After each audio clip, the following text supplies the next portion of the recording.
Is this really a curve? And what about the horizon?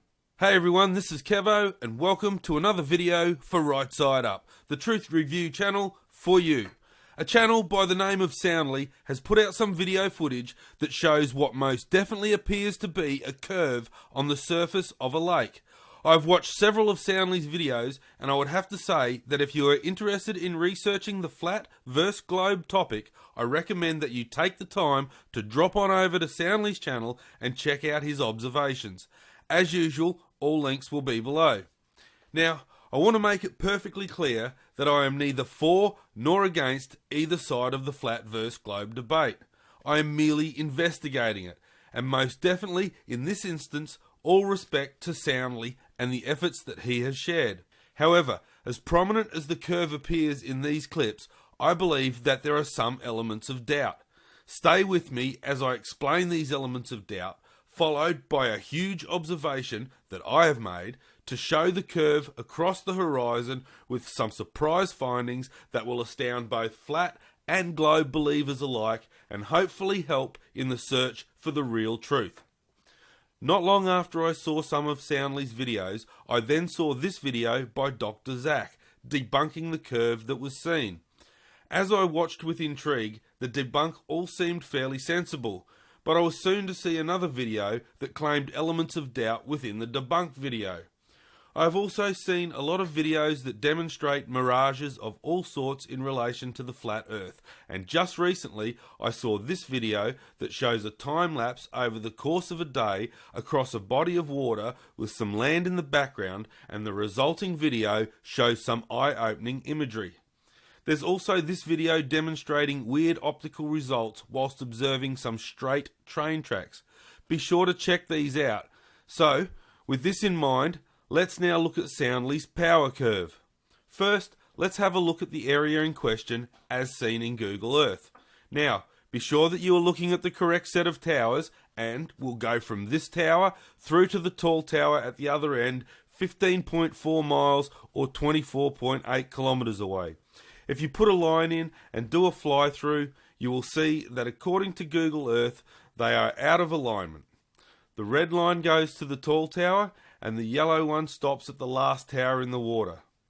We see that over the course they have drifted over to the right, then come back, and then they drift out again. If you check shorter runs within this line, you will see that the movement is even more erratic than if perceived to be one smooth move out, then back. Even Soundly's own footage shows the towers to not be in alignment. Looking down the right hand side, we see a relatively smooth progressive curve in the far section of towers, but in the shot from the left, the same section appears to have morphed into a different shape. If I take the right hand side image, flip, then put it on top of the left hand side image, fade in and out, and you can clearly see a difference in the line of the towers. As Soundly passes the towers, we see a clear shot of the cables that hang from tower to tower, forming an S pattern. If these towers were in a straight line, then this cable would also appear straight. This would definitely have an effect on the perceived curve. Now, I won't go far with this next thought, but I will put it out there for someone who might know. Would there be any optical distortion caused by the effects of all that power buzzing on down the line? If you have any thoughts on this, please include the reasoning of why you think it would or would not have an effect. Now, as I said earlier, it certainly looks like a curve, but the mirage also throws in some doubt, as illustrated in the video I showed earlier.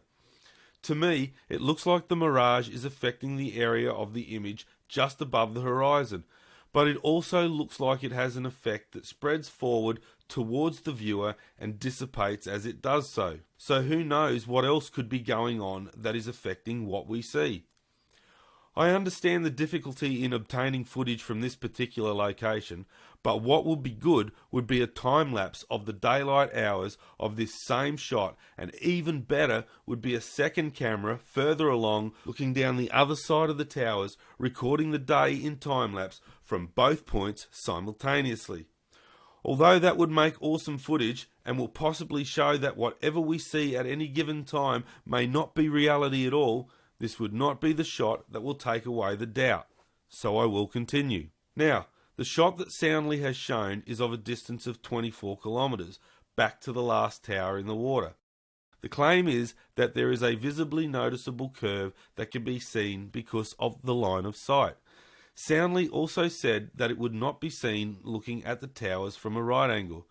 Well, as far as this case goes, according to the maths, there would be a drop at each end of around 11 metres.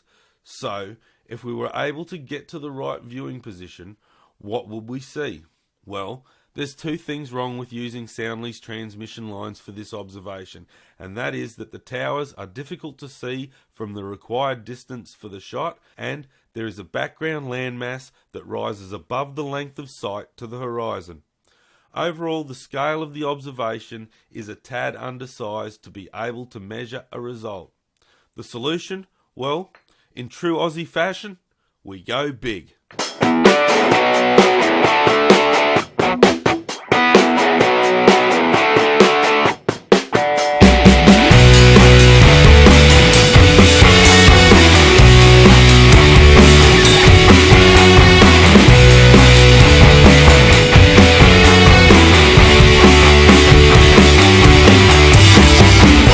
The first thing I did was to upsize my phone camera to a Nikon Coolpix P900. Then I headed out to a big mountain to go and see a big view. Okay, so the location is called the Best of All Lookout. It's in Springbrook, on the side of the scenic rim, right under the border of Queensland and New South Wales, with a view that starts from somewhere around east-northeast and extends down to the south. Google Earth shows the elevation of the lookout to be around 975 metres, so I'm going with a height of 950 metres, less than what Google says, to allow for error. Here is the file data for the image. These are the details according to Photo Forensic, and apart from that, all I can say is the image looks suitable.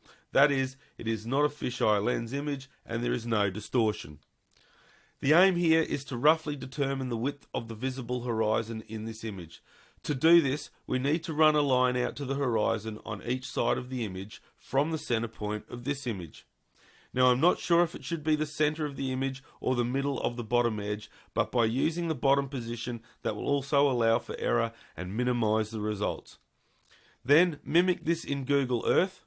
Based on a height of 950 meters, run a line from the observation point over noted landmarks out in each direction to the prescribed distance of 110 kilometers. That being the distance to horizon according to these calculators. What we get between these 2 points is the width of the horizon as the crow flies, 119 kilometers. The actual visible horizon is of a larger measurement, but I will explain more on that later. So, we have determined this span to be 119 kilometers across, and according to the curvature calculator, there should be 277 meters of drop or curve on each end of this distance if the center of the line is touching the horizon. Right, and I will adjust the levels so the horizon line is more prominent. I will put in this straight line and you clearly see a curve. And I'll further back that up by taking this circle and by squashing it from top to bottom to form an ellipse, which, if you imagine that you are looking at a slice of the earth standing on its edge and now it is laying over flat, this edge is the horizon that you would see. So let's size this up and slot it into its posi, and you can see that the horizon is most definitely curved. Okay, now for the bombshell. If the flat earth community wish to use the distance to horizon formula in their argument, then they must concede that they would never see a straight line. Let me explain why. If we go back to Google Earth and we take the distance that we can see down each side of the image and we run out straight down the center, we see that this line extends further than these. So what does that mean? Well, what it means is that we see in an arc.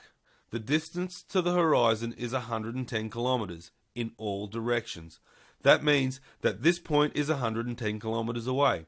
This point is 110 kilometers away. This point is 110 kilometers away, and so is this point and every other point across the horizon. The flat out truth is that flat or round, this is what you would see. In order to view a flat horizon, you would have to be defying the laws of the distance to horizon equation and the point of convergence. If we look at the globe example in Google Earth, taking into consideration the program's capabilities, I will go even bigger to demonstrate. If we pick a point in the ocean and put a line about this big to show the curve along a given line. Now, at a position that is at right angles to this line, we place a circle which represents our field of view. Then, if we rotate the Earth so that the first line becomes the horizon, what you will realize is that in any given forward view, the curve is always there. If we're looking straight down, then we would see the edges of a globe once enough altitude was gained, but because we are at a lower altitude and looking across a circle that is on a sphere, the circle becomes oblique and the edges pull away from the perceived edge of the sphere. So, to sum up, I would say that Soundly's footage, as good as it is definitely not conclusive. I would love to see time-lapse footage, as I mentioned earlier, so Soundly, if you're up to it. I would also say that based on my observation, there is a curve across the horizon. It can be seen. If you want your friends and family to know the truth, then make sure to give this video the thumbs up and share it everywhere. I'd love to hear your thoughts, so just drop a comment below and be a part of the solution. If you would like to see more truths like this, then hit the subscribe button, click on the bell to set notifications, and most definitely check out my other videos to get up to speed. If you have other related material that you would like to share, you can send it to rightsideupcontributions@gmail.com. I thank you for your time, and I hope you found this video helpful in your search for the real truth. Come and investigate with me, and together, let's get everyone right side up.